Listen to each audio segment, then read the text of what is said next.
call to order the meeting of Monday, February the 26th. If the clerk would please take the roll. Councilmember Archibald? Here. Councilmember Ashford? Present. Councilmember Harris? Here. Councilmember Lamb? Here. Councilmember Ruiz? Here. Councilmember Warden? Mayor Rep. Here. You have before you the minutes from the special meeting on February the 12th and the regular meeting on February the 12th. Is there a motion to receive and file? So moved, Madam Chair. Thank you, Mayor Pro Tem Ashford. Is there a second? Second. Councilmember Archibald. Is there any additions, deletions, changes? All those in favor, please signify by saying aye. Aye. Any opposed? You're all right. The minutes will stand as submitted. We have two presentations tonight, and if the clerk would please read the first one. Student council members from Indian Woods Elementary School will give a presentation on Black History Month. If you'd like to come forward, who's ever going to introduce the program? Cheryl Rogers. Good evening, Mayor Rep and council members. I am pleased to be here tonight to represent Indian Woods Elementary. We were so fortunate to have Councilmember Ashford as our Martin Luther King Day Assembly speaker. And she was awesome with our kids, and I think that after seeing their presentation, she thought it would be something that you might enjoy in honor of Black History Month. So I'm going to let them take it over, and this is some student council members from Indian Woods Elementary sharing with you their Martin Luther King Jr. Assembly presentation. Thank you. Hey, Riley. It's okay, Riley. Go ahead. Oh, you're waiting for the presentation? Yep. Yeah, okay.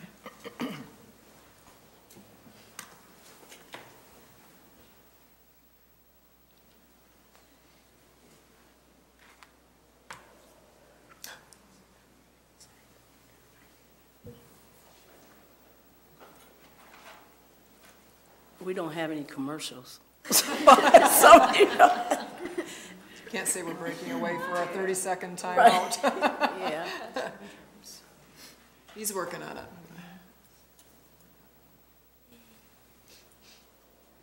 Okay. Well, I'm getting close. Here it comes.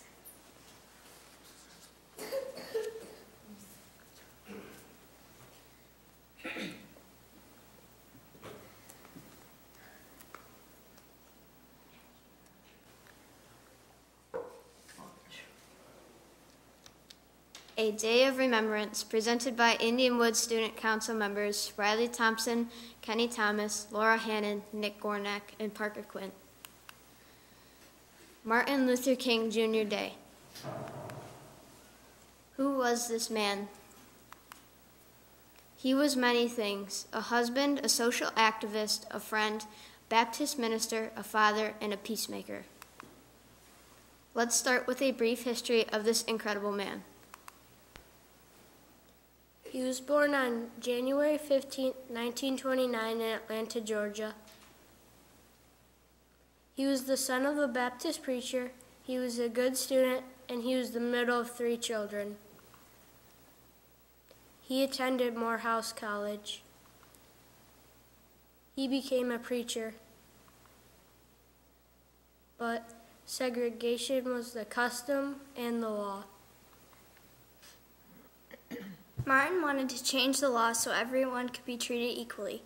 Martin Luther King Jr. led the March on Washington for Jobs and Freedom in 1963, where more than 200,000 individuals peaceably gathered in Washington, D.C. to call for racial justice and equality. His home was bombed, his family was threatened, he was arrested, he never gave up. How did he fight violence? With peace. He helped pass the Civil Rights Act and received the Nobel Peace Prize in 1964. The man who stood for peace was assassinated on April 4th, 1968 in Memphis, Tennessee. Martin Luther King Jr. helped a lot of people with his message of kindness and caring for others. He said, "Life's most persistent and urgent question is, what are you doing for others? The time is always right to do what is right." There are many ways we can help each other and make the world a better place. This year's 81 Student Council members had a football fundraiser and donated the money to the Red Cross to help people who were victims in the hurricanes in Texas, Florida, and Puerto Rico. Each classroom made a fleece blanket for the St. Clair County Sheriff's Department so the officers could distribute them to children in need. We have a food drive for Salvation Army every year. This year, Mr. McIntyre's class donated the most food items and won the Canley Cup. The food we collected will help a lot of hungry people this winter. Rachel's challenge sends the same message as Dr. King. Respect everyone's differences and treat others the way you would want to be treated. Signing the banner to accept Rachel's challenge means you are pledging to be kind and helpful to one another at school and at home. This week, each class will have a Rachel's challenge banner outside your room that you can sign. Our classes are doing a great job of using the rainbow chains to record acts of kindness and display them in the hall. Each month, we record the number of links each class has added to their chain. The class with the most links added is awarded the Kindness Banner and Kindness Kangaroo to keep in their room for the next month. In December, Miss Uzista's kindergarten class had 43 links and received the banner and kangaroo. Great job, kindergarten. Whose class will be awarded the Kindness Kangaroo and banner next? Like Martin Luther King, you can help make the world a better place. How do we change the world? One random act of kindness at a time.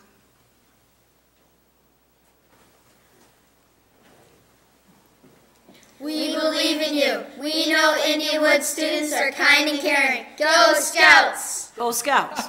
Great job.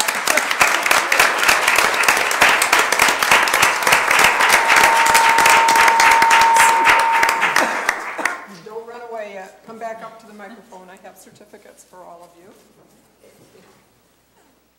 Riley Thompson. There you go. Penny Thomas. Laura Hannon. Nick Gornack, and Parker Quinn. You did a great job. Thank you. Great job. Congratulations.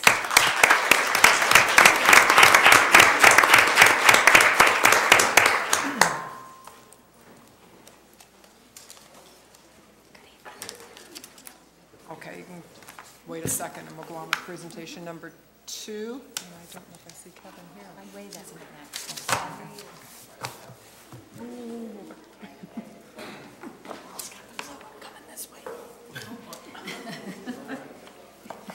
Okay, you can go ahead and announce it. A proclamation designating February as Black History Month will be presented to Kevin Watkins, President, Port Huron Branch of the NAACP. You want to meet me at the podium?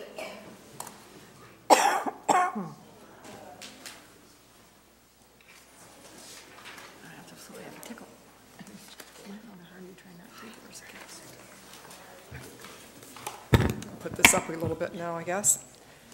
Get out of the light so I can read it. Whereas Black history is an integral part of American history because African Americans have played an essential role in building and shaping this great country.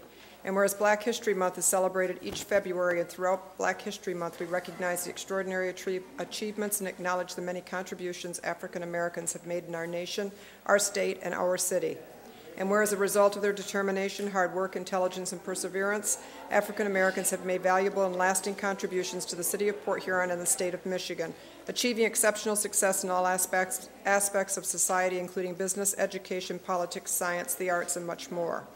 And whereas Black History Month is a time for all residents to remember the stories and teachings of those who helped build our nation, took a stance against prejudice to build lives of dignity and opportunity, advanced the cause of civil rights, and strengthened families and communities. And whereas during Black History Month, all Americans are encouraged to reflect on past successes and challenges of African Americans and look to the future to continue to improve society so that we can all live up to the ideals of freedom, equality, and justice. Now therefore, I, Pauline M. Repp, by the authority vested in me as mayor of the city of Port Huron, and on behalf of council members Archibald, Ashford, Harris, Lamb, Ruiz, and Warden, do hereby proclaim February 2018 to be Black History Month in the city of Port Huron, and urge citizens to take every opportunity to participate in planned activities and to join together in making this period of rededication to the principles of justice and equality for all people. Thank you very much.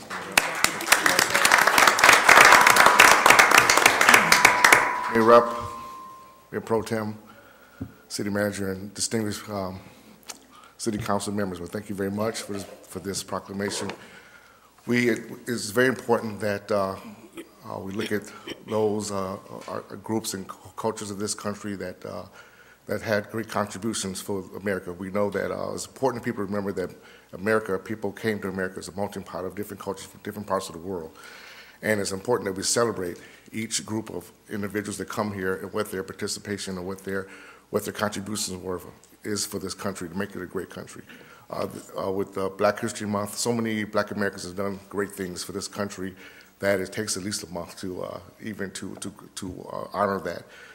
Martin Luther King Jr. was one of those, and it was great to have those students here this time to speak and to show the celebration that they had during this holiday. It's important that we have dates that that are there for us to come in remembrance, to remember individuals that have made these great contributions to this great country. So I thank you very much for this proclamation. We did some great things this month. We just had an important event that we normally have at the end of the month, the Indian Black History Month, Collections in Black, where we honor, celebrate many of those Black Americans that their contribution that they've contributed that all of us benefit from. So again, thank you very much. Thank you.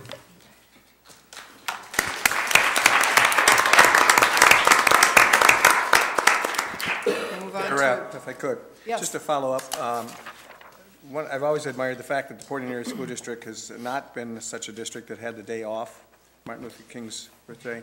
Rather, they take it upon themselves. There's usually a reminder going out that somewhere during the day, the children at all the grade levels focus in on who the man was and the importance of that. So it doesn't slip away, and I think it's going to be maintained for a long, long time. So kudos to Port Huron School District for keeping that tradition alive. So thank you. Thank you. Also, my rep, just to piggyback off of that, the late Jerry Kimbrough was responsible for bringing about that whole essence when she was a president of the local chapter of the NAACP. At one point, we did as NAACP, when I used to be that involved, we were asked in the city council, why can't, kids have a day off, and we did that. And so Jerry said, well, if we can't have it like that, then we can go into there. So I think the mayor and James has served as one of the speakers. So we pick speakers, not black speakers or white speakers, whatever. We pick speakers that, want to be with the kids and make a difference, and we go and we present to them in the interest of Martin Luther King. But the president said that it'd take a month to talk about Black history, but I think it'd take a lifetime, because from the moment you get out of your bed, you cannot excuse anything that Black people have contributed to America as a whole. You couldn't even make it. I mean, the elevators, the lights, the numerous things that they've done. And the bottom line from Carter G. Woodson, who is the father of Black history, all he wanted to do is not afford us any special privileges as Black people. They just wanted to be looked at and appreciated for the fact that we are very much a part of the fabric of America in this world. So that's why when you see that, it's not that, we went around and say, look at us, we did. No, we do everybody else. And so people of color, and that's why we call it people of color, we were started in the NAC by Mary White Overton, and she's a white lady, but can't do it alone. So Black people got together, W.E. Du Bois, and that formed that union that we call the NAACP, and it is the strongest and the longest and the most respected civil rights organization that we have now in this world. So that's just a little bit of history note. Thank you. You're welcome. We will move on to public hearings. To hear comments on the proposed 2018 annual action plan. Is there anyone in the audience who wishes to address the council on public hearing number 1 on the proposed annual action plan? Seeing no one, I declare public hearing number 1 closed. We move on to public comment. This is the time if there's anyone in the audience who wishes to address the council on any item either on the agenda or an item that's under our jurisdiction. Please come forward, give your name, and you have 4 minutes. Seeing no one, public comment is hereby closed, and we'll move on to the consent agenda. Is there a motion? So moved. Thank you, Councilmember Archibald. Is there a second? Second. Councilmember Lamb. We'll take the vote. Mayor Rep. Councilmember Warden. Resolution 18-025, it's number 9 on our agenda. I'd just like to have that removed if I can. Scheduling a hearing? Mm-hmm. Okay. We'll take the vote on the other items. Councilmember Archibald? Excuse me, yes. Councilmember Ashford? Yes. Councilmember Harris? Yes. Councilmember Lamb? Yes. Councilmember Ruiz? Yes. Councilmember Warden? Yes. Mayor Rep. Yes. The items on the consent agenda, authorize submission of a grant application to the Michigan Department of Natural Resources, Office of the Great Lakes Coastal Zone Management Program to assist in the cost of improvements to the dockage area and the purchase and installation of an accessible kayak and canoe launch at the Riverside Boat Launch Site. Recommend the Michigan Liquor Control Commission approve above all others the application of Port Huron Hospitality Holdings, doing business as City Flats at 802 Military Street for a Class C license. Recognizing Southeast Michigan Council of Governments, SEMCOG, for its 50 years of regional excellence in Michigan. And confirming and approving single lot special assessments for special trash pickup in the right-of-way. And before we are going to kind of move out of order here, we've had a request. Our county prosecuting attorney would like to deal with an item. We're going to just bring it up, and if they have any questions, then you can come forward, okay? He needs to leave, so we're going to push this first. And you go ahead. Approving the agreement with St. Clair County and the St. Clair County prosecuting attorney to provide prosecution services and other miscellaneous legal services. Is there a motion? So moved. Support. Councilmember Archibald, Mayor Pro Tem Ashford. Madam Mayor, if I give a quick explanation. Sure. This is moving the captured amount from the forfeiture from 15% to 25% as prescribed by state statute. That is the difference between this year's contract and the previous year's contract. I must say, however, all the forfeiture money that the prosecutor does receive, we get almost all of it back in grants that the prosecutor gives us for body armor, equipment, cameras. A lot of the grants we get for public safety equipment comes from the prosecutor through this forfeiture fund. So I first and foremost want to thank the prosecutor for being so generous to give back to our police department and all the tools and resources we receive, and to thank you for the excellent work that you do. Is there any questions from council? Discussion? It's going to be easy. We're going to take the vote. Councilmember Ashford? Yes. Councilmember Harris? Yes. Councilmember Lamb? Yes. Councilmember Ruiz? Yes. Councilmember Warden? Yes. Councilmember Archibald? Yes. Mayor Rep. Yes. Thank you. All done. Yep, you're all set. Thank you. Okay, from the city manager, we'll move backwards and do that one first. Accepting the bid from Northgate Ford in the amount of $42,383.33 for a 2018 Ford F-450 4x2 extended cab truck for use by the Utilities Division. Is there a motion? So moved. Thank you, Mayor Pro Tem Ashford. Is there a second? Second. Councilmember Archibald. Discussion. Madam Mayor, a quick explanation. This is a replacement for an actual dump truck. The reason why there's an asterisk by Northgate Ford, both on action item 007 and 008, is they were within the threshold of the local purchasing ordinance to match the price. So our local dealer was able to match the price for the low bid to provide that truck. We have budgeted $783,000 for the replacement of vehicles in this year's budget. To date, we've expelled probably $380,000, leaving just over north of $400,000 left. To cover these costs. So it does replace a dump truck and a 4x2. So the dump is a little bit more expensive than a typical truck. But we typically take one dump bed and move it to the other truck, but the dump has been used so many times that it's fallen apart and needs to be replaced too this time. Mayor Pro Tem Ashford. Yeah, on a percentage basis, talking about the fund, so what percentage is left out? What would you, the We're probably 400,000? 60% left. 60% left, Yep. okay.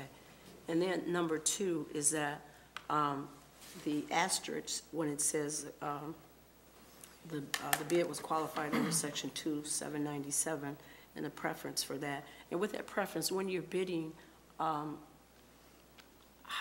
is that ethically done? I mean, if you're bidding, how do you tell the other person to bid this? You know, I'm glad it went to, reference to our local, but it just looks like the appearance of. We stipulate in our ordinance so our bidders know right away that, I believe what's the percentage, Ed? 3%. Within 3%, under 100,000, that we give our local vendors the opportunity to match the low bid. Okay. We're very forthright that in our ordinance from the beginning, so they know when they're getting into it that to be more competitive. Okay, that sounds good. I just want to make sure that we weren't, doing something underhanded here. Okay, thank you. Yeah. Thanks, Mayor. Okay. Any other questions, discussion? Just comment. I'd just like to say, comment how good the system works. It's one of those little things in the charter and stuff that gives us a little leeway and stuff, and it still gives us, what do we got, 9 competitive bidders in here? Yeah. I think it's a win-win situation. I'm glad we got it. Thank you. Thank you. Mayor Rapp. Councilmember Warden. Yeah. First, I want to apologize for being a little late. I finally got that flu bug finally caught up to me, so I'll try to stay away. Now where you are. Everybody shift this way. I told Sherry how I'd scoot down just as much as I talk this way. But I do like, again, just reiterate on this, that, again, like Councilmember Harris said, and there's 8 bids here. It does, when we have that much participation, it definitely helps with getting the best dollar for our the lowest price for our taxpayer dollar, and it's great to have a local vendor come within that range too, to have the business stay in the community. So thank you. Thank you. Madam Mayor, just real quickly, I want to thank Dennis Brennan, who's in charge of the fleet purchasing under Lenny. He works really hard to get this many vendors. He goes out there, solicits them, and really calls them up and asks them to put a bid in. So thank you, Dennis, who's probably at home watching. That is a lot of vendors. That's nice to see. We will take the vote. Councilmember Harris? Yes. Councilmember Lamb? Yes. Councilmember Ruiz? Yes. Councilmember Warden? Yes. Councilmember Archibald? Yes. Councilmember Ashford? Yes. Mayor Rep. Yes. Item 2. Accepting the bid from Northgate Ford in the amount of $59,453 for a platform truck with crane for use by the Utilities Division. Is there a motion? So move. Mayor Pro Tem Ashford, is there a second? Second? Councilmember Lamb? Your voices almost sound the same sometimes if I'm not looking. Discussion. Madam Mayor, just another explanation real quickly. The difference between this is you'll see, again, we matched the low bidder. Northgate Ford was also within the threshold to match the original bid, which $59,453. The original bid was $59,759. Again, the same budget line item is $783,000, about 60% still available, $380,000, right around $400,000 left. The difference with this truck is this actually has a crane on it. As you know, throughout all the lift station rehabilitation projects that Lenny and Bob Clegg have been doing over the last couple of years, we are going to submersible pumps, which are safer. We don't have to put our hardworking men and women into a dangerous hole to work on those pumps. But because they're submersible, they need a crane to lift them out. Right now they're doing a loader, but that's not always available, and it takes more people. It takes about 4 people to operate, whereas with this crane-mounted truck, they'll be able to lift the pumps out. They do on an annual basis to clean the pumps and make sure they're running efficiently with only 2 workers instead of 4. So it's an operational savings and also a safety savings by having this truck available, because a lot of it comes out at call-outs in the middle of the night. So that is the operational difference of this vehicle. Thank you. Any questions? I don't have a question, but I do have a remark. Councilmember, what's his name, Harris down here.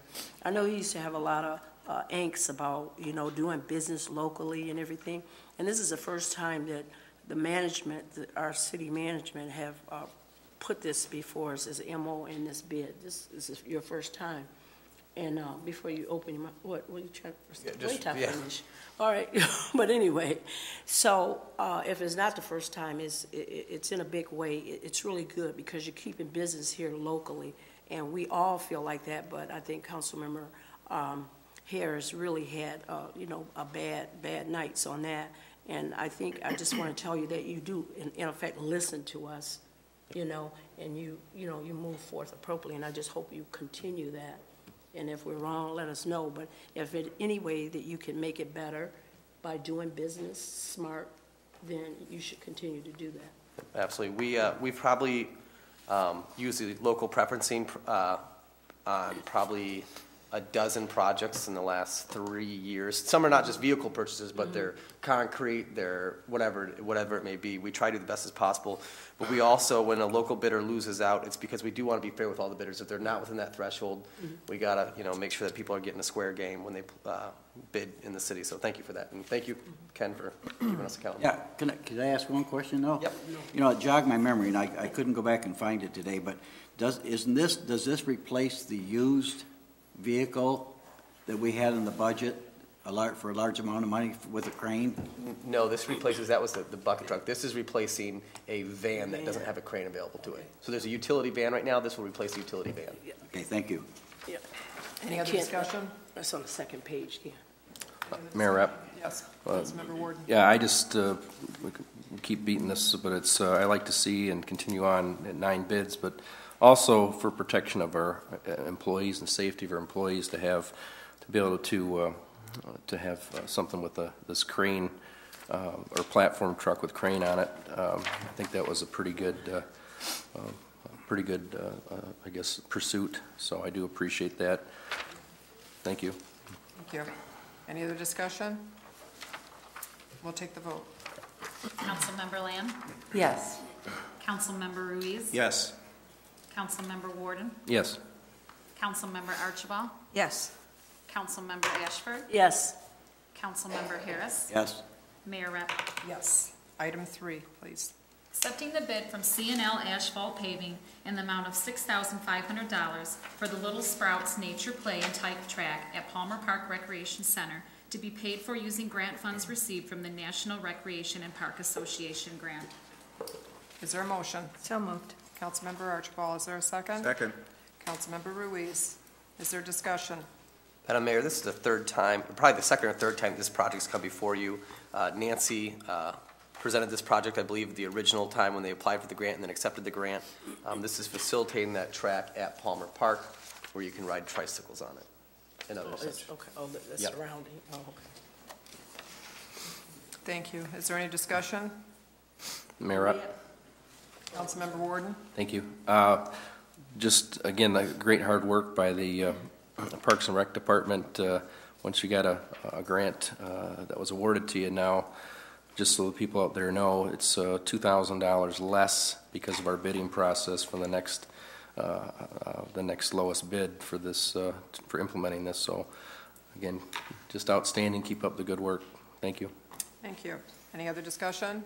Mayor Rep. Yes, Mayor Pro Do Tem. we have any plans to put this anywhere else in our city? I know this is a grant, but do you have any vision where, preferably the South End? Mayor and City Council, this is one of our first projects of what I like to call innovative play areas. And what I try to do is match it up with the grant opportunities. In this particular one, we were one of 2 communities in the state of Michigan that not only the NRPA, but also Walt Disney World gave us money for this project as well. And I don't think this particular project will be anywhere else because I'm trying to make different innovative place areas throughout the city. So we do have other donors that are looking into some of the parks on the south side, and we will be looking for different innovative things throughout the city to do, just to make it, in my opinion, my small soapbox, but like everybody sees a playscape everywhere, and to get kids off phones and things of that nature, we need to make innovative different things, and this is one of our first ones. And I see Dave out in the audience, and this has been a great partnership with Habitat for Humanity. They're donating their times. I don't know if we can throw the picture up, Jim, but they're making all the little buildings for this. And so between them and the Stebbins Family Fund, they're also donating money towards this project.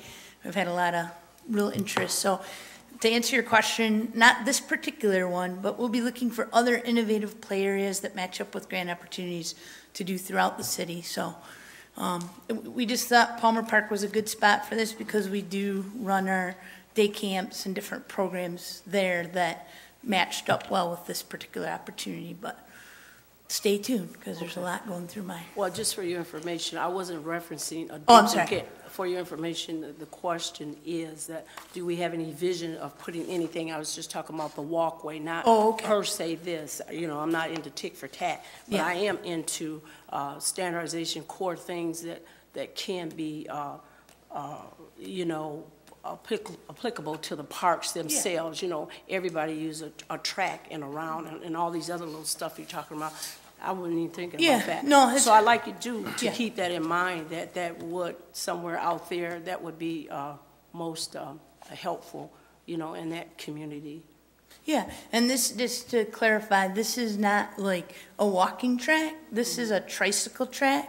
So you get to go to each little building. One's a bank, one's a hospital. It's like a tricycle. So we'll be looking for other, you know, opportunities. And I understood it. It's just like a little journey, you know, give them something to do. Well, I'm just saying, give them something to do in your vision, you know, moving forward to institute something, not Like this that. nature, but beyond that. Okay? Absolutely. Okay. Thank you. Thank you very much. Thank you, Mayor Rep. Thank you. Any other discussion or questions for Nancy while she's standing up there? Thank you. Thank you. We'll take the vote. Councilmember Ruiz? Yes. Councilmember Warden? Yes. Councilmember Archibald? Yes. Councilmember Ashford? Yes. Councilmember Harris? Yes. Councilmember Lamb? Yes. Mayor Rep. Yes. We'll move on to resolutions. Number 1, please. Approving the creation of the McMorran Place Commission effective April 1st, 2018. Is there a motion? So moved. Councilmember Archibald, is there a second? Second. Councilmember Ruiz. Discussion.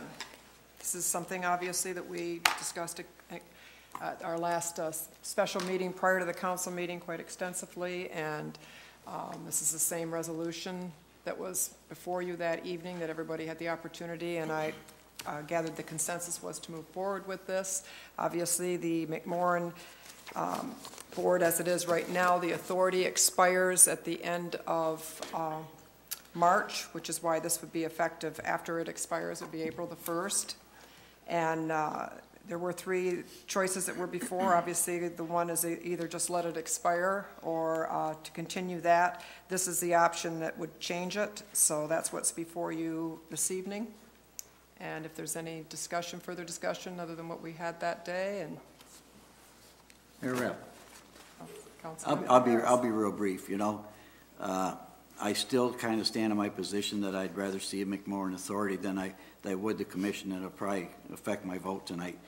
But, you know, I've followed around and been in McMorran meetings for, I forget how many years and stuff. But my support for McMorran won't stop with no matter how I vote tonight. I think McMorran's got a place in the city of Port Yarn. We might not always agree, but I think that bipartisanship in this type of thing, I think, is important. And like I say, no matter how I vote tonight, I will support McMorran going forward as the years come. So that's pretty much wraps it up. Thank you. Thank you. Other discussion? Mayor Rep. Councilmember Sorry, Warden. if you want to pass those down. I just had, yeah.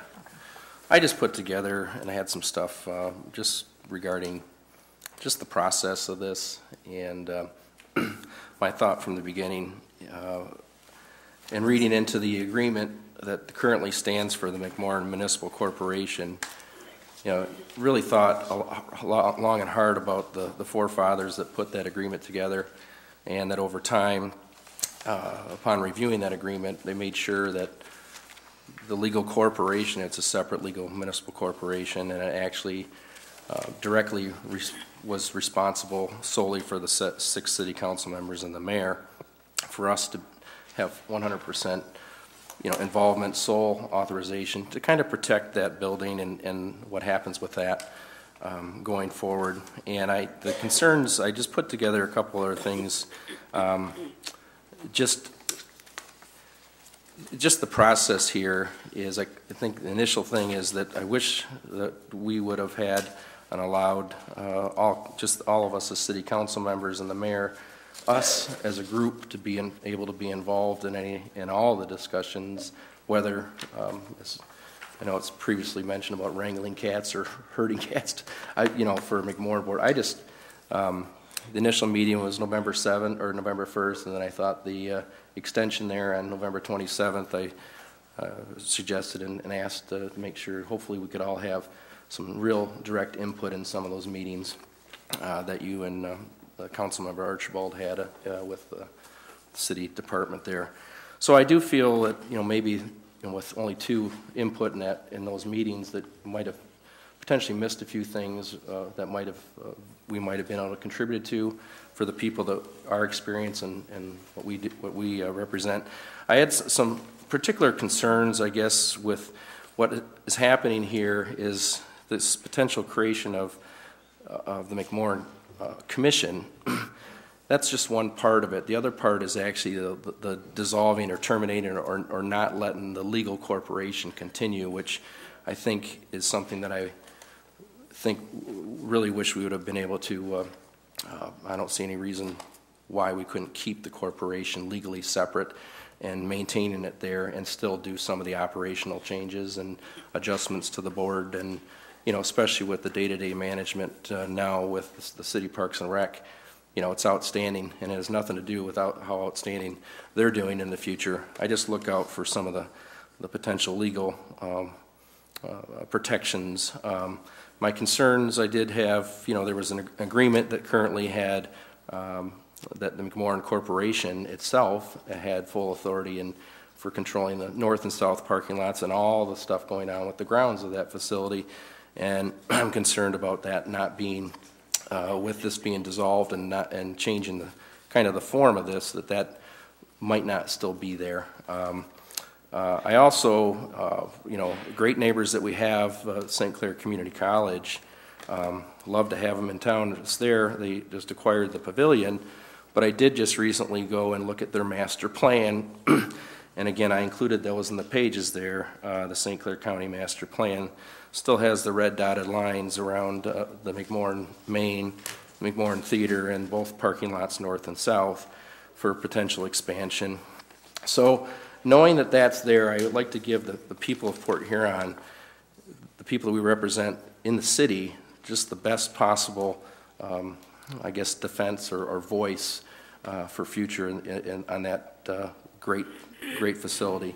So I wanted to share that with you, and I do want to put it just on the record. I really wish we all would have been able to be involved in this so that we could give input more than just the first meeting and then the meeting last Monday. I just think this is a McMorran family, and it's I think needs to be very clear to the public that if this new commission, the way it's worded, passes, that there will not be a McMorran Municipal Corporation going forward, which is a big change in the history of that facility. So I'm very concerned, and I wish we could still look at keeping that as a legal separate entity and just make any arrangements we need to let that facility grow under the management of the city and the Parks and Rec director. Thank you. Thank you. Others? Yes, Councilmember Ruiz. A couple of points, and one is the fact that our communication, I think, is stronger as has ever been. We always have, not necessarily in formal meetings, but we have the ability to take information from our city manager and ask questions, and that's always shared with us as a group. And any information that you want, I can't think of any question that's ever been denied or not answered. So when we have this kind of communication, I feel strongly the fact that we've always had this opportunity to speak about this situation. The fact that even fellow councilmen spoke about outstanding job that the city rec department is doing with McMorran. I'll tell you, in serving the 8-9 years that I've been on council, it's a rarity that we've ever used that word, and we are using it strongly now, and I'm very pleased at that, and I don't want that to stop. As far as the group that we have, it's a matter of change. We find that if things are going well, it's outstandingly going well, if there's such a term, and that is to keep that going. I think this is a good move. I can't see the fellow people we may vote in Jack Bellier, Robert Epley, Mark Neal, Carissa Wilkins, Sherry Archibald, and not listed on there, Ken Harris. And the fact that nothing is going to go by that group, that isn't going to come to us where we make decisions, but they're going to be caretakers of that facility, and I think they feel as strongly now as they did before, despite this change. And when it comes to the red line that I've heard about this master plan, I had the privilege of serving on the board for SC4 for a couple of years, and they may have a red line, they can draw red lines for the next 20 years. They have no authority over that building. It pales in comparison to the power that we have here in decision-making, given that responsibility by the citizens. And I think we're strong, it's safe, and I'd like to keep moving forward, and I think this move makes that happen. Thank you. Thank you. Mayor Rapp? Go ahead. Go ahead. Councilmember Archibald. For the public's sake, I would like to just go through the process of what happened, just so that we all have an opportunity to understand the process that was taken to come to this particular recommendation. Both the full authority and the full council got together in a public meeting and had a conversation about what should we do, this is expiring, and which way should we move forward. At that time, both the authority and the council agreed that each side would select a couple members from each group in order to meet and have discussions, so that, one, we wouldn't have to have full councils and public meetings. We would be able to sit and really get into the nitty-gritty of what was going to happen and how this should move forward. After those members were selected, we met four times to talk about it, and we weren't always on the same page, and we went through an awful lot of what are the pros and cons, and well, we want it this way, and no, we want it that way, and sometimes even on the same side we didn't agree.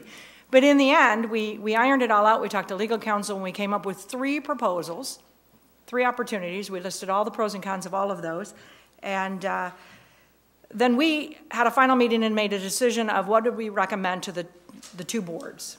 We then had a meeting with the full authority again and the full council, all present at once, an open meeting, and presented to them what we felt was the best option. And I think it's important that everybody understand that we really did a lot of homework in trying to decide what would be the best thing moving forward. But even more importantly, the authority unanimously agreed as well that this was the best option moving forward. And they're fine with that, and they understand that it isn't really changing anything other than the fact that they will no longer be a separate legal entity. But so I think it was very important that the public understand the exact process, so that it's not like we met one time and said, we didn't talk to anybody. Furthermore, Ken comes to every meeting, so he does. He comes to every authority meeting, bless his heart, and he always talks to them, and he always has questions. But Councilmember Warden, along with Councilmember Harris, did have an opportunity and did come to several of the authority meetings and express some opinions, concerns, ask questions, get answers from them as well as from council. So I would agree with Councilmember Ruiz that I think communication was very strong, and anyone who had any concerns or wanted to have any questions answered had ample opportunity to do so throughout the process. Thank you, Councilmember Archibald. Yeah, Mayor Rapp, I would just like to say, I want to thank you and Sherry and the McMorrin board, Mark Neal, that I know you put forth a lot of work, and I am of the persuasion or whatever that as our mayor and our representative on the McMorrin board, we are a governing body, and you actually represent us, and so my trust isn't so that you were not really up to the charge of doing that, and Sherry wasn't, in any distance and being value added to that meeting. So I really have people at the meeting that are directly involved, that are stakeholders that can add value and make intelligent decisions, and those decisions and those options, we were never not notified as to what they were. I got your emails. If I wanted to call you, I would call you. And what I would like to say about the McMorrin, when we sit here and made the change, when we actually allowed the college to purchase it, we should have told ourselves then that, it's a new day. It's a new day. It needs to be brought into the 20th century. You don't have the same playbook making those kind of heavyweight decisions. There's no way you could sit there and think you can do the things you did yesterday, today. You can even look at your own lives and see that. It's just some people, I mean, you're just like pet bulls, you know, they don't want to let go. But in order to grow, you got to let go. So I'm thinking this is where we need to be to continue to move the McMorran forward. So what was yesterday, you know, I'm not trying to look backwards, sitting here on the council trying to represent people, and I'm just sitting here without thinking about your interests in moving forward and making that the greatest and the best place over there, the McMorran Auditorium. So that's my little 2 cents. Thank you, Mayor. Thank you, Mayor. Thank you very much. Any other discussion? I'd just like to say that certainly I think we put a lot of time and a lot of thought into this and a lot of discussion. And certainly we weren't all in agreement at all times. In fact, very far from that at many times. And, you know, there's a lot of, you know, some people would rather we just said, forget it, and we won't have any authority or commission of any kind, and just take it in and make it a city department and have it run it that way. We felt it was important that they continue their work. They've done a wonderful job over there, and things are moving well. There's no intent to change anything about the processes. It's just to make this cleaner all the way around. And ultimately, I guess if I still look at it this, ultimately, yes, it was a legal entity by itself, but ultimately, we, City Council, were responsible for all of the bills and everything without not a lot of, you know, input and ability to do that. So now this puts us in a better position for that. They will be submitting a budget to us, and I think it's just a whole cleaner thing, and we certainly look forward to great things happening over there. It started down that path, and I'm sure it's going to continue. We will take the vote. Councilmember Warden. No. Councilmember Archibald. Yes. Councilmember Ashford. Yes. Councilmember Harris. No. Councilmember Lamb. Yes. Councilmember Ruiz. Yes. Mayor Rep. Yes. Resolution number 2. Establishing commission member terms and approving the appointments of Jack Bellier, Robert Epley, Mark Neal, Carissa Wilkins, Sherry Archibald to the McMorran Place Commission effective April 1st, 2018. Is there a motion? So move. Mayor Pro Tem Ashford, is there a second? Second.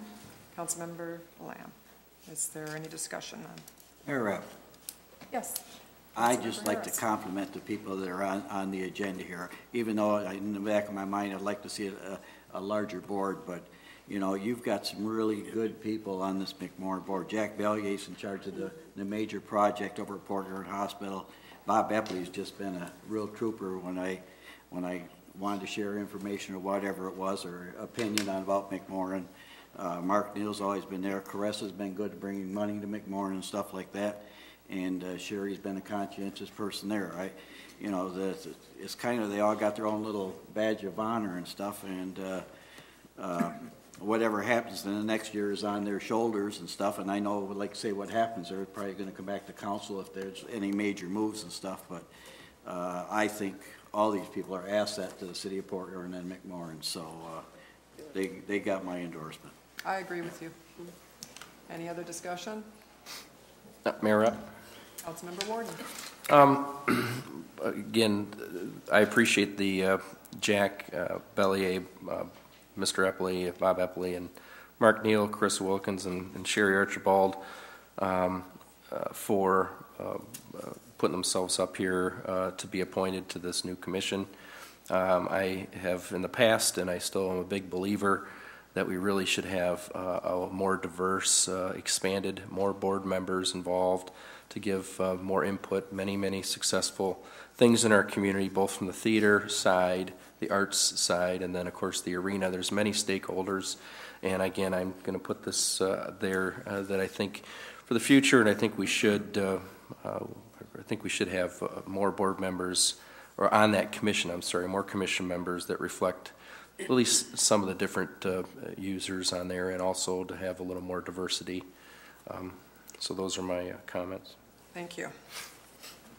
There's no further discussion. We will take the vote.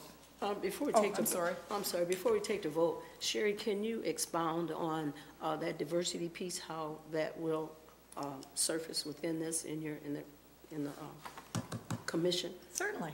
You're welcome. It's really not going to change much different than it is right now. These are the 5 members that are on the authority now, except Ed Brennan, our finance director, used to be the voting member for the city. That will switch over to me. I was only the liaison. As far as the expansion of the members of Town Hall and the different hockey groups, Port Huron Minor Hockey, the Prowlers, anyone, what we call our direct users of the facility that hold contracts and rent from us all of the time, they will be involved in decision-making and processes when it comes to different committees. So we'll be looking for their input. They're always welcome to come to the authority and give us any input. They're always welcome to call any member.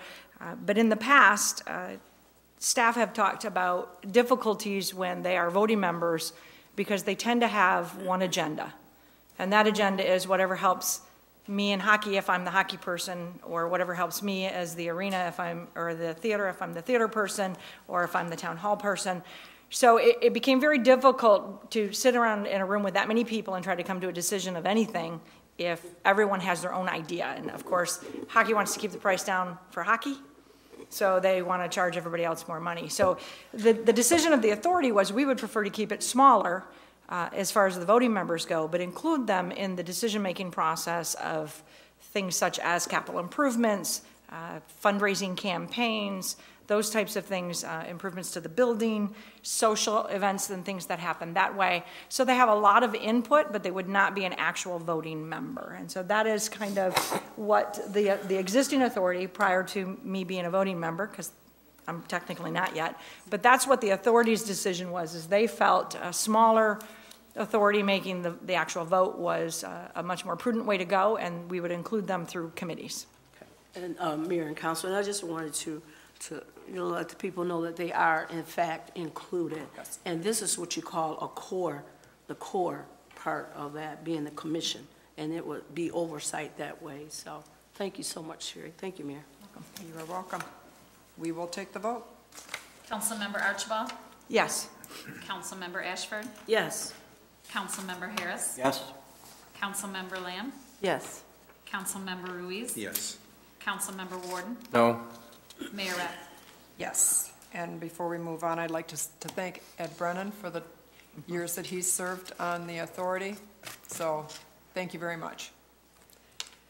And we'll move on to Resolution 4. Approving the agreement with L'Oreal Ross Sterling Entertainment Incorporated to provide event production services during the 2018 Rockin' the Rivers music event. Is there a motion? So moved. Councilmember Archibald, is there a second? Second? Councilmember Lamb. Madam Mayor, this is the same professional provider that we've used for Rockin' the River in previous years. They've done an excellent job for us, and this will be renewing their good job they've already done.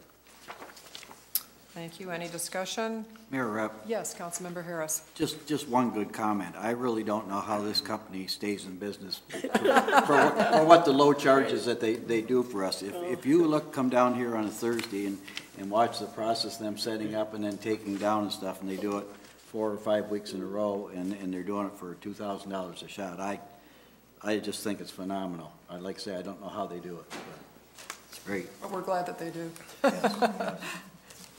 Thank you. We will take the vote. Mayor Rep? Oh, Councilmember Warden. Yeah, I just, great job for Nancy.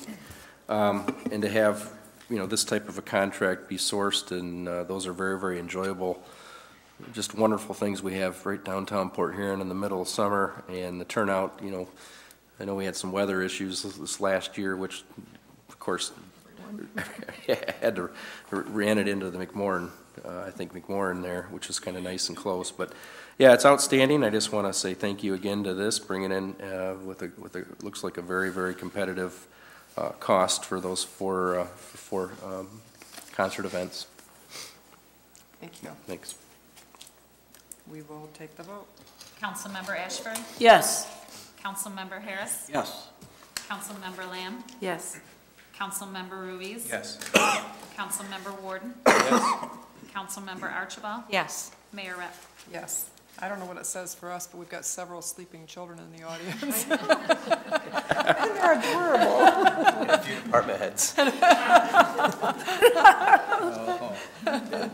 It's your civics project. We'll move move on to resolution number 5. Adopting the 2018 Federal Poverty Income Guidelines and Policy for Granting or Denying Poverty Exemptions. Is there a motion? So moved. Whoa. I don't even know where to start now. Harris was out of the chute there. Councilmember Harris and Councilmember Lamb. Did you say? That was me. Okay. Somebody down there. It was kind of in unison. Yeah, it was in unison there for a few minutes. So, is there discussion? Madam Mayor, I just want to take a moment to thank Ryan Porty and our city clerk, Cindy, for redoing the forms to make them much more easy to read and fill them out. They do a nice job, so this is an easy form for someone who can just fill out and in a very discreet way work with our staff. And so I thank Ryan and Cindy for putting that effort in. I think if you look at the current forms, they're typewritten from the 60s or 80s. They're just really hard to read, so it's a nice refresh, and I'm glad we can offer this to our residents. Any discussion? Mayor Rep. Councilmember Warden. I just have a quick question on, and this is the federal guidelines, and are we mandated to, in some fashion, to apply the federal guideline limits, or is there ever a chance that we could actually potentially raise? Because I see some of these income limits are $10,000 a year, 12,000. Are we allowed to maybe? Why don't I have Ryan raise, speak to this? If something comes down the road. We'll have Ryan answer that question because he's kind of the SME on this. Madam Mayor and Council, thank you for giving me the opportunity to come and talk to you. It's my understanding that we have to use the federal guidelines. We cannot make it, it's hard to say one way or the other. We can't make it harder for somebody to have it. I believe it's possible to make it less than that, but it would have to go through whatever the process is, and I'm not sure what that is at this time. You're just not allowed to make it any more difficult for them to receive the. So, yeah, if we find that the annual income level, if we actually raise that for where they still get this is a full exemption, or is there a percentage? The City of Port Huron does not give full exemptions at this time. We're really just updating a policy that was put in effect by the council, and I can't even tell you what year ago it goes. Like you said, the forms that they had were, on an old Ditto machine, and things were sideways, and basically, we used the concept of, how did we do it last year? So we have to mandate that the federal guidelines are updated every year, and that's why I'm here, and this resolution's in front of you. State of Michigan has something called AMAR now that is the audit of minimum assessing requirements, and we're on a 3-year cycle. Our next cycle, we've been given this resolution, and the next one that you're going to see that we have to have on file to show that we're doing that particular process. So, again, Cindy helped, because I don't do that kind of stuff very well, so she took the lead on that and really didn't change anything other than made it look a lot nicer and easier to fill out for sure. Okay, thank you. Thank you. Anybody else have any questions for Ryan? Thank you. Why don't you stay there, Ryan? He is kidding. No, we got the next one. No. Okay. Well, we'll go through this one first. We'll take the vote. Councilmember Harris? Yes. Councilmember Lamb? Yes. Councilmember Ruiz? Yes. Councilmember Warden? Yes. Councilmember Archibald? Yes. Councilmember Ashford? Yes. Mayor Rep? Yes, we'll move on to item 6. Waiving the per diem penalty for the filing of property transfer affidavits as permitted by state law. Is there a motion? So moved. Councilmember Archibald, is there a second? Support. Mayor Pro Tem Ashford, discussion. You're on. Just want me to go? Okay. A similar thing. AMAR, again, has required that we have policies on things if we are not following what the state has mandated. What they're talking about here is property transfer affidavits. Back when Proposal A went into effect in '94, I think they thought they were going to have a hard time getting people to file all the paperwork that they needed to do. So you had a deed, and then you had homesteads, and you had, your taxes changed, and you wanted to make sure you knew when things were becoming uncapped for taxes. So property transfer affidavits were brought in as something to show that not only was the deed official, but people are signing off that that property is actually changing hands. So the state put on a $5 a day penalty up to $200 if you're 45 days late and over.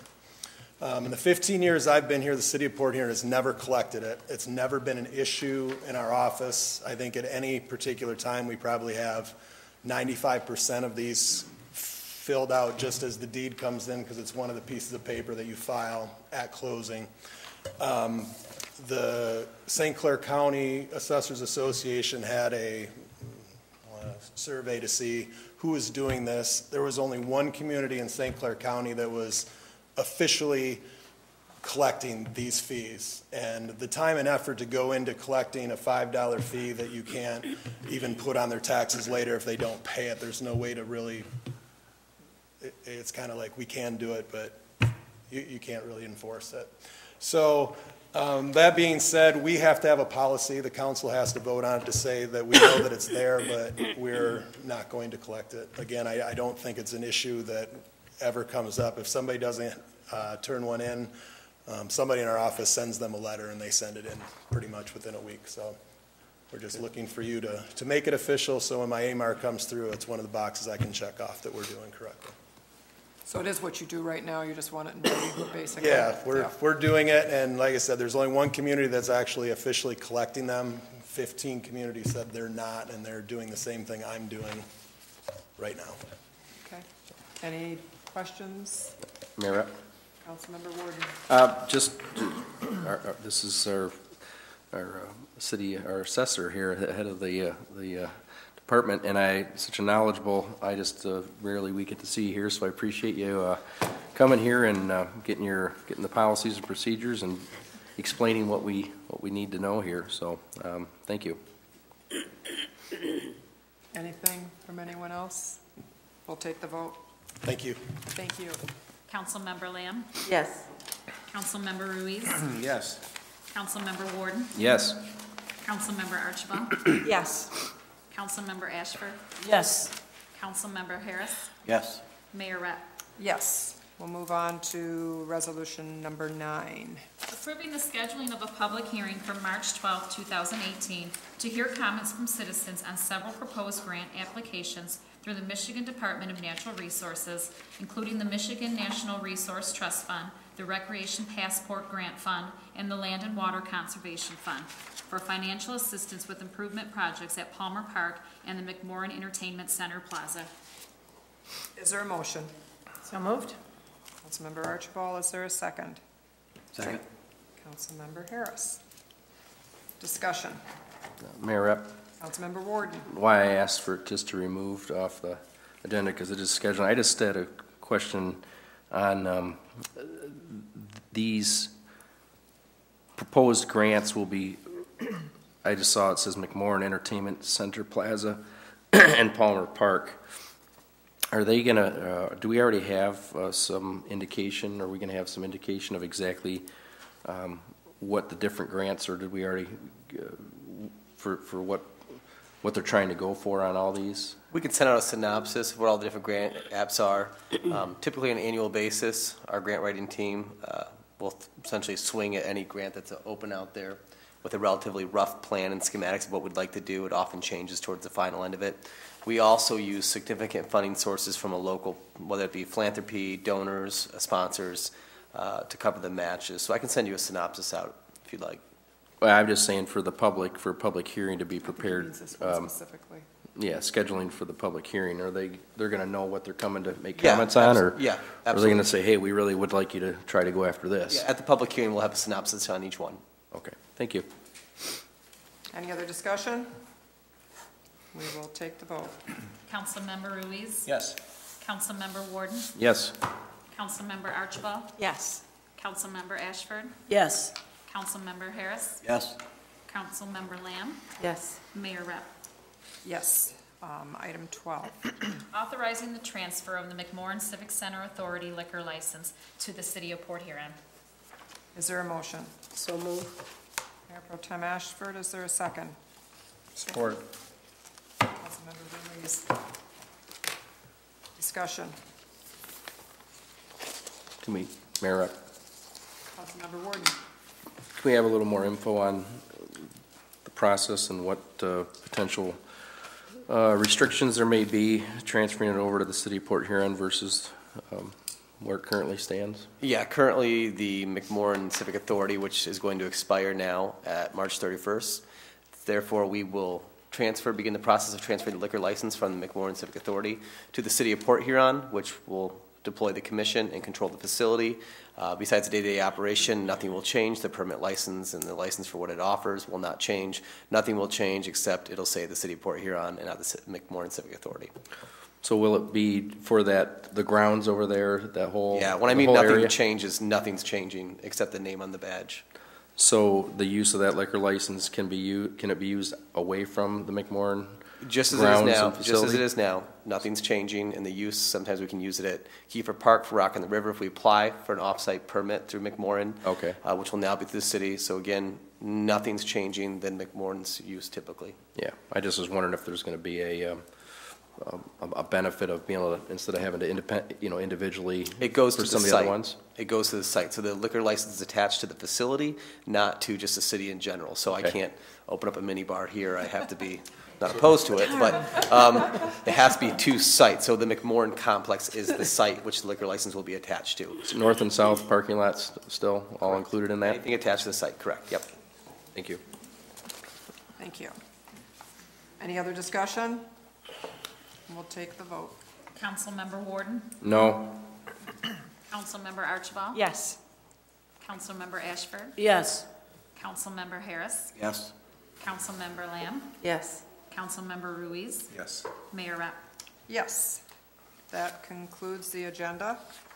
Is there anything that council would like to bring before audience or the rest of us? Yes. Could I just one thing, because I know this is going to come back to us at a future meeting, on the annual action plan, the Urban Pioneer Program, 26 properties at $5,000 apiece, does not come out to $134,278. And I just wonder if there was a reason for the $4,278 difference. You got an answer? Because I don't. Because it comes out to $130,000, so. Good evening, Mayor and Council. You are right. That is for administration of the program. Oh. Okay. So there is an explanation for it? There is. Okay, thank you. Is there anything else? Madam Mayor, if I could, I just want to personally thank the Lenny and the DPW crew. Lenny directed his staff last week when he saw floodwaters rising to begin filling more than 1,000 sandbags. On Tuesday, Lenny's department, 2,000 sandbags. They began the first pre-deployment of sand on Tuesday, almost 24 hours before the water levels rose. Those sandbags were out there for the residents to take. I appreciate Chief Manguy and Baker for running emergency operations, monitoring the floodwaters with our command staff. And I also want to say thank you to the residents. I was down there when they were deploying sandbags, and there's nothing more heartwarming than go to a home and the homeowner is there with dozens of neighbors from all around the neighborhood who are coming to help put sandbags out. So we didn't sustain that much damage, but those who did sustain significant damage. And so I wanted to thank the efforts of our workers and also the residents who came to the aid of their fellow residents. It was just something to see. Yeah, Mayor Rep, and I think we received an email about all the potholes and the conditions of our streets are just horrible. Yes, absolutely. So we have 2 pothole crews right now. We'll be deploying a 3rd one, utilizing some Parks and Recreation staff that will be on loan. I call it power shifting of manpower. So we have some Parks and Recreation crews, they're working on things, but the potholes take a priority. So we're going to shift over that labor cost to help make filling potholes a priority this week, because it's good weather, it's dry, it's going to be relatively warm. This is the perfect time to fill potholes, and so we want to take advantage of it. And so I appreciate Nancy Windsor and Lenny working together to share those labor and to get people out on the road. And also, they took a lot of work to get a third unit for a hot box out there to keep the cold patch cold. So Lenny has 50 tons of cold patch, which will get us. Okay, so the 50 tons, that should get us what, halfway up Gratiot? That'll be. It's been a tremendous thaw. I've been doing this for 10 years, and this thaw is like none I've ever seen. It just ripped it apart. It's just unreal. So give us time. It's going to take us a couple weeks to get caught up with it, but we're working hard on it. And again, I want to remind residents, please slow down for those men and women who are out there working. It just takes a second for something awful to happen. So just put your phone down and slow down when you see the lights in the truck. Thank you. And lastly, Mayor, and I know everyone all over the world is talking about the incident of the kids, the 17 that were murdered on, was it February the 14th? And then it moved me to, you know how you can just sit there and the tears flow. You don't know who they are, but it's just such a ratchet kind of a feeling. It just guts you when you have to turn on the TV and look at this stuff happening. And then I thought, well, what are we doing? Where are we and how are we set? And it was so timely. We each get a publication, and I turned, it's called a review, and we have a gun regulation.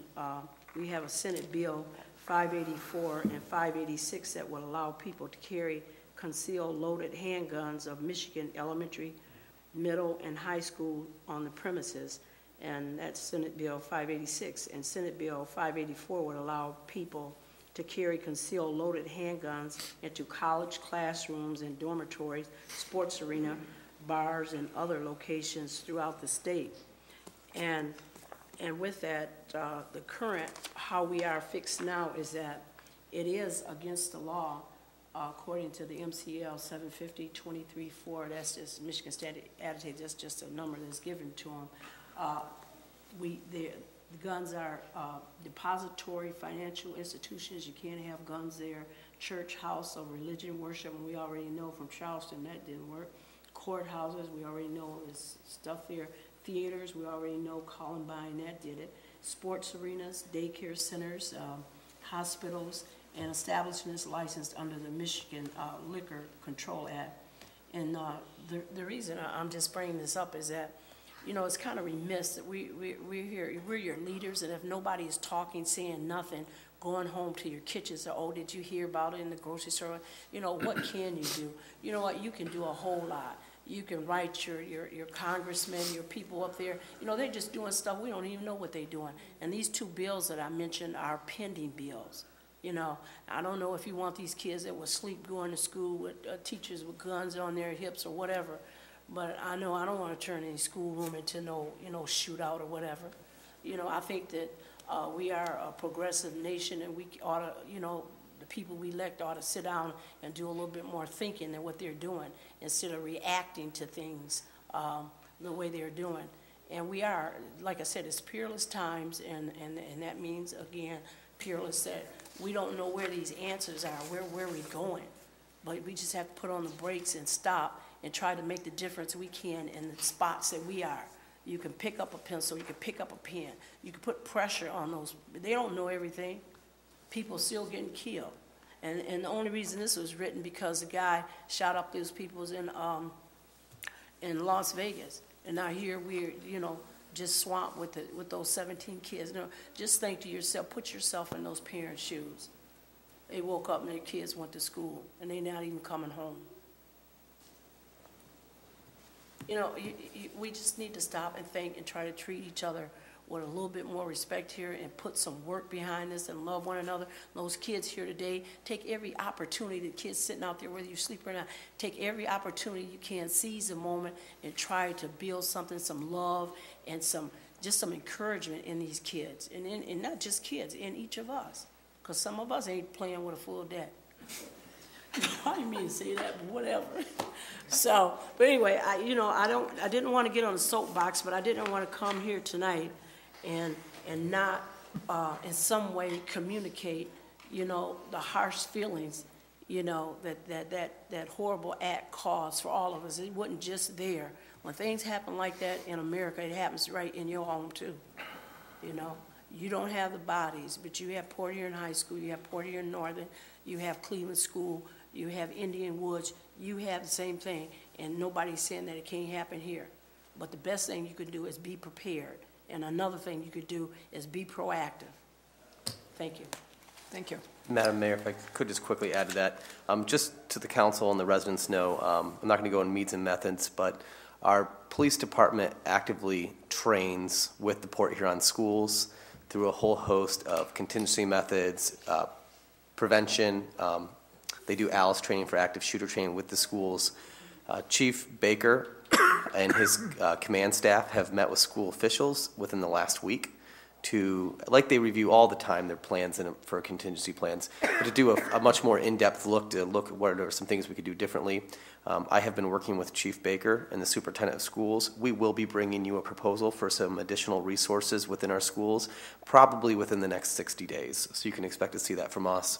But I want parents to know that there are training, there are methods and means which go on to protect our kids, which I won't talk about or disclose, but just know that our police department, although everything they do may not be seen, just know that behind the scenes there's a lot of things going on to protect your kids that I don't want to disclose because of public safety, but I appreciate our police department and our schools working so closely together. We are prepared for this. And I appreciate your comments. I'm glad I brought it up so you could tell them. We don't actually got to know the dirt details, but you got to let people know, to give them a rest, that environment, to know that you are responding to that. And to Chief Baker's point, the Shiloh Missionary Baptist Church and all the churches did get an invite to partake in ALICE training, and we are going to do that, getting the people together. I was glad to see that. So you can have all these private things or whatever, but all this private stuff going on, and then something else happened, then okay, so what did you have? So it is. So nothing beats a failure but a try. Thank you. Anything else before we adjourn? Mayor Rep. Councilmember Warden. Just real quick, I want to thank, just a little late here, but I definitely want to congratulate and thank the Indian Woods Student Council for the presentation. I know they're probably already left or slept or might be sleeping here. I don't know. But also Kevin Watkins for the Port Huron, Port Huron branch of NAACP. I see you involved in so many things out there, and I think you guys are just a wonderful organization that are involved, and I appreciate you coming, and definitely to be designated February again as Black History. The more we keep it out there, along with Martin Luther King, and continue to communicate better the future generations we can understand. I do want to say also there was a great the Flames gymnastics thing that was held over at McMorran, I think was Friday, Saturday, Sunday. Again, something a little different, but a great program. I think it's been going on for a few years.